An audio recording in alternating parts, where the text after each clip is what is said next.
मेरी यादों की बारात, तू चाहता है कि मैं ये पैसे न लूं? क्यों? क्योंकि जीजा जी बेटी के पैसे हैं।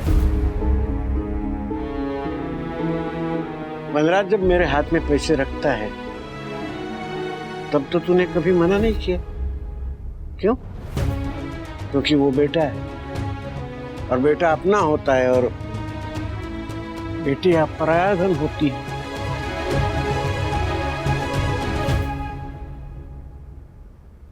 बात सदियों से चली आ रही है, इसलिए शायद हमें कहने सुनने में बुरी लगनी बंद हो गई है। पर जरा सोच मेरे यादों की बारात, बचपन से जिसे पराया पराया कहा जा रहा हो उसके दिल पे क्या बीतती होगी। इस समाज को अब ये बात समझ लेनी चाहिए कि बेटियां पराया धन नहीं होती। हम आजकल कहने लगे हैं कि बेटा बेटी बराबर है, लेकिन सिर्फ कहते हैं, मानते नहीं है। तभी तो बेटी की अच्छी नौकरी या उसकी तरक्की सिर्फ उसी की तरक्की मानी जाती है, घर की नहीं। माना जाता है कि घर तो बेटा ही आगे बढ़ाएगा। ये सोच क्यों? अरे बेटी की कमाई हाथ में लेते हुए भी गर्व होना चाहिए, जैसे बेटी की कमाई हाथ में लेते हुए होता है। बेटियां भी खून पसीना एक करके कमाती है। बेटियों के भी अरमान होते हैं कि वो अपनी कमाई से माँ बाप को सुख दे, उनको हवाई जहाज का टिकट दे, पिता को सुनहरे फ्रेम वाला चश्मा दे, माँ को सोने के कंगन दे। हर बेटी ये करना चाहती है, तो हम उसे करने क्यों नहीं देते? ये अधिकार सिर्फ बेटों को क्यों, बेटियों को क्यों नहीं? मैं अपनी बेटी की मेहनत का, उसकी कमाई का, उसके पसीने का सम्मान करता हूं, करूंगा। ये पैसे मैं लूंगा और शर्म से नहीं, गर्व से लूंगा, गर्व से। मुझे गर्व है कि मेरी बेटी इस लायक है कि पिता का सहारा बन सकती है।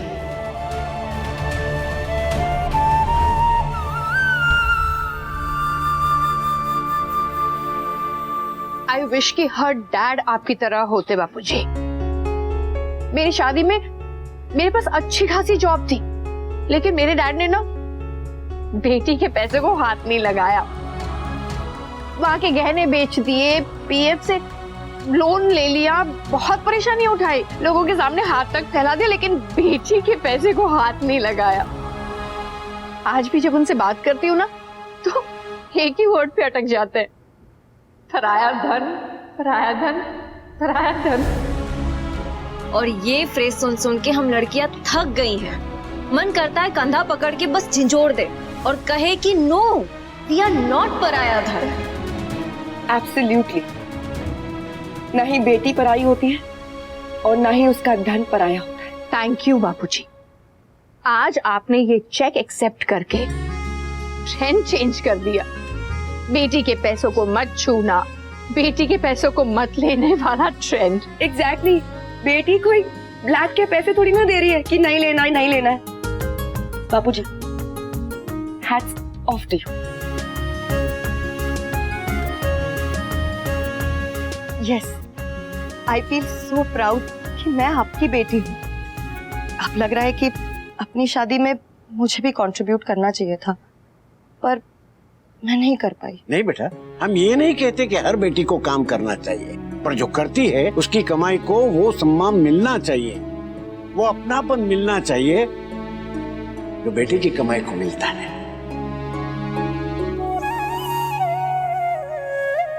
पर मैं ये कह रही हूँ कि हर बेटी को भाभी की तरह होना चाहिए। भाभी, हम तो वो हैं जो पहले से खींची हुई लकीर पर चलते हैं, लेकिन आप वो हैं जो नई लकीर खींचती हैं, और इन्हीं नई लकीरों से एक नई दुनिया बनेगी। एक ऐसी दुनिया जहाँ बेटी के पैदा होते ही उसके माँ बाप उसकी शादी के लिए बचपन से ही एक एक करके जेवर इकट्ठे ना करें। एक ऐसी दुनिया जहाँ बेटी के पैदा होने पे बताशे और बेटे के पैदा होने पर मोती ना बांटे जाएं। एक ऐसी दुनिया जहाँ वाकई में सच्चाई में बेटियां लड़कों के बराबर हों, मैं तो कहता हूं उनसे आगे हों। ऐसी दुनिया। मैं भी ऐसी ही दुनिया में पैदा हुई थी, क्योंकि मैं अनुज कपाड़िया की बहन हूं। अगर किसी और फैमिली में पैदा होती ना, तो बेटी के हिस्से आती बधाई और बेटे के हिस्से आता प्रॉपर्टी और बिजनेस। लेकिन अनु, तुम्हारी तरह ही मेरा भाई भी नई लकीरें खींचने में बिलीव करता है, इसलिए तो बहन के हिस्से प्रॉपर्टी और बिजनेस आ गया और भाई के हिस्से बधाई।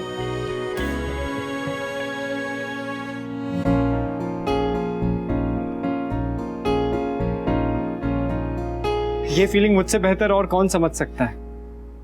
मैं भी मम्मी की हेल्प करना चाहता हूँ, कमाना चाहता हूँ, उन्हें वर्ल्ड टूर में भेजना चाहता हूँ। अब जब मम्मी कूल डूड की हेल्प करना चाह रही है तो आई कंप्लीटली गेट इट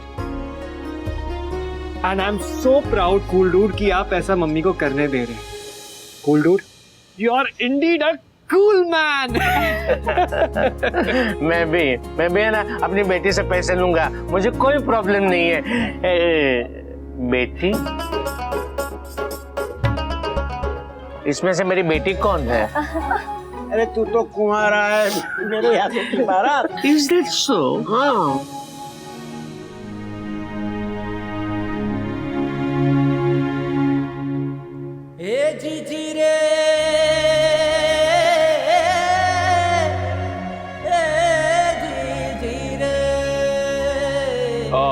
वैसे आप सबने नोटिस किया, ये पहली बार हुआ है, फर्स्ट टाइम। नहीं ऐसा नहीं है, आज से पहले भी किसी बेटी ने अपने पिता को पैसे दिए होंगे। अरे मामा जी, मैं उसकी बात नहीं कर रहा हूँ। तो और क्या पहली बार हुआ है? मैं बताता हूँ। हम सब इतनी देर से खड़े होकर यूं बात कर रहे हैं बाबूजी, और एक कोई है जो एकदम चुपचाप खड़े होकर सुन रहा है। अनु। वैसे तो यूजुअली अनु ही।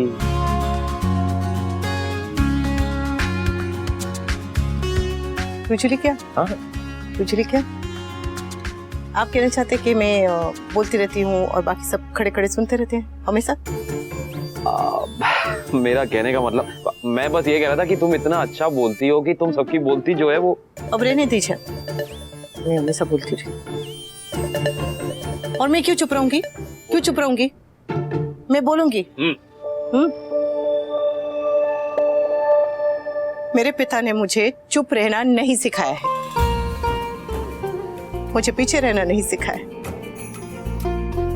इन्होंने मुझे कभी आगे बढ़ने से नहीं रोका, मुझे डांस एकेडमी खोलने से नहीं रोका, मुझे काम करने से नहीं रोका, मुझे किसी चीज में नहीं रोका। तो मैं रुकूंगी नहीं, चुप नहीं रहूंगी। बिल्कुल नहीं। अगर पिता अपनी बेटी को पंख दे तो दुनिया की हर बेटी उड़कर आसमान जीत ले। अक्सर एक बेटी अपने पिता की उंगली पकड़कर चलना सीखती है, और फिर वक्त गुजरने के साथ साथ वही पिता अपनी बेटी का हाथ थामकर भी चल सकता है ना? Such a beautiful circle. That's life. थू। अरे भाई, अनु तो बाबूजी को पैसे देकर उनकी हेल्प कर रही है, तुम भी तो अनु को। मेरा सरप्राइज है, वो स्पॉइल मत कर, इमोशनल फूल। लाइफ इतनी बैंड बजाती है कि कभी कभी हम उम्मीद छोड़ देते हैं और ऐसा लगने लगता है कि अच्छों के साथ अच्छा नहीं होता, पर होता है यार। अच्छों के साथ हमेशा अच्छा ही होता है।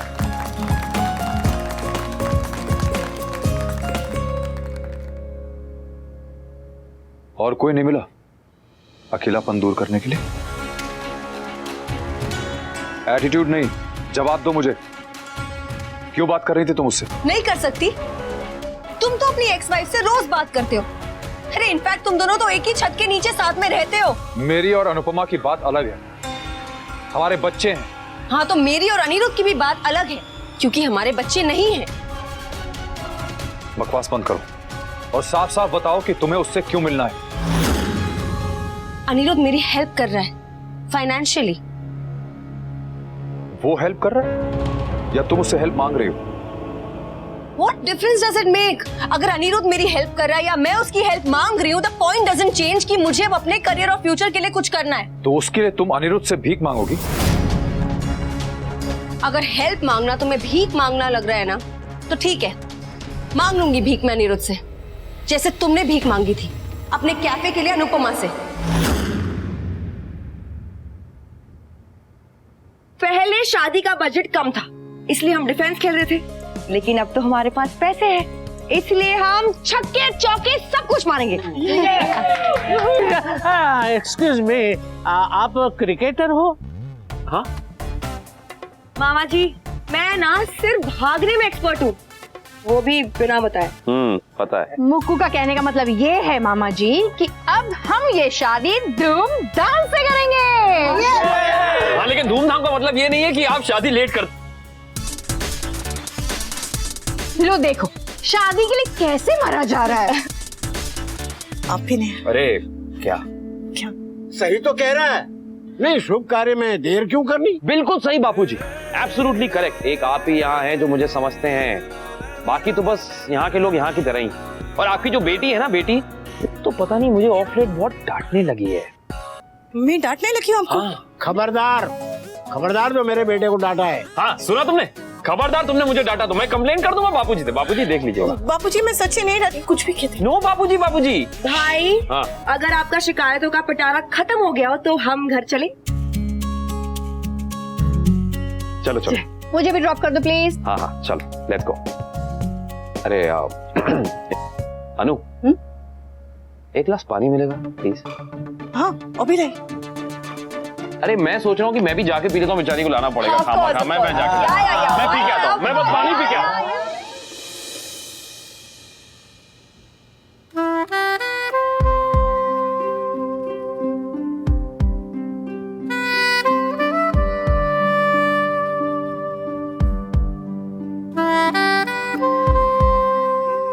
अब यहाँ क्या करें? वो क्या है कि तुमसे बिना मिले चला जाता तो सो नहीं पाता। एक्चुअली मैं तुमसे बाहर कुछ कहना चाहता था, सब लोग थे तो इसलिए कह नहीं पाया, इसलिए सोचा यहाँ आके कहता हूँ। I am very proud of you. पता है अनु, मैं तुमसे वादा करता हूँ कि सिर्फ हमारी शादी नहीं, शादी के बाद की हमारी जिंदगी भी एकदम फेरी टेल की तरह खूबसूरत होगी। Because you deserve only the best. Bye bye.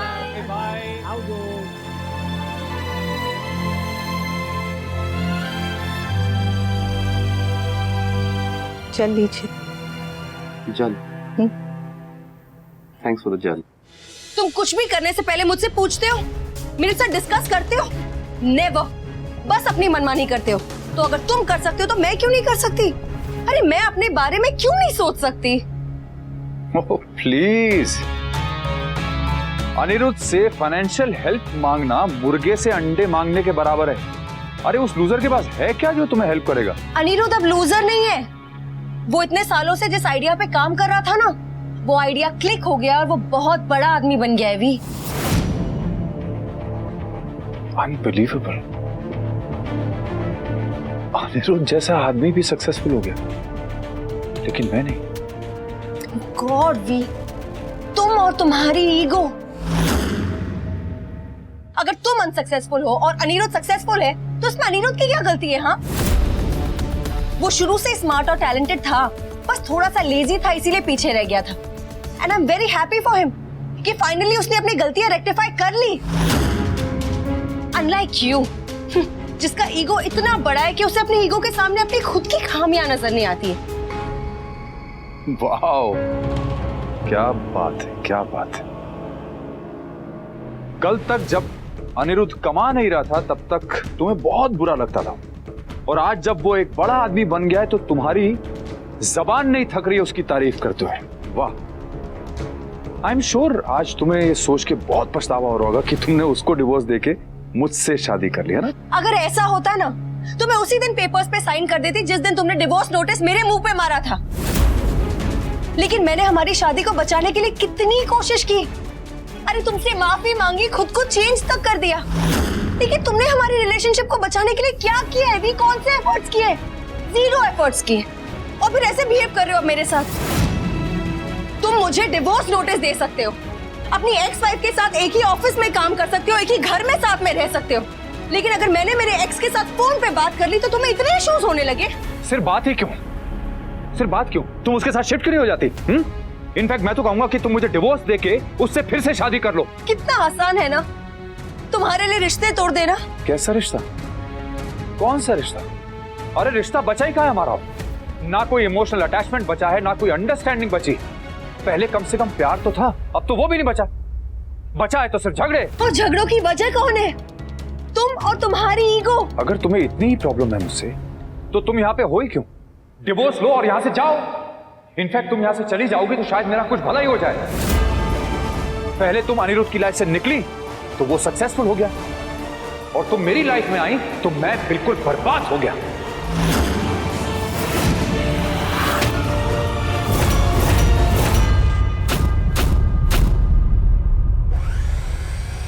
I am very proud of you. दूध गर्म कर देना, बापूजी और किंजर को दवाई दे देना, और मुझे बहुत बहुत बहुत बहुत बहुत मिस करना।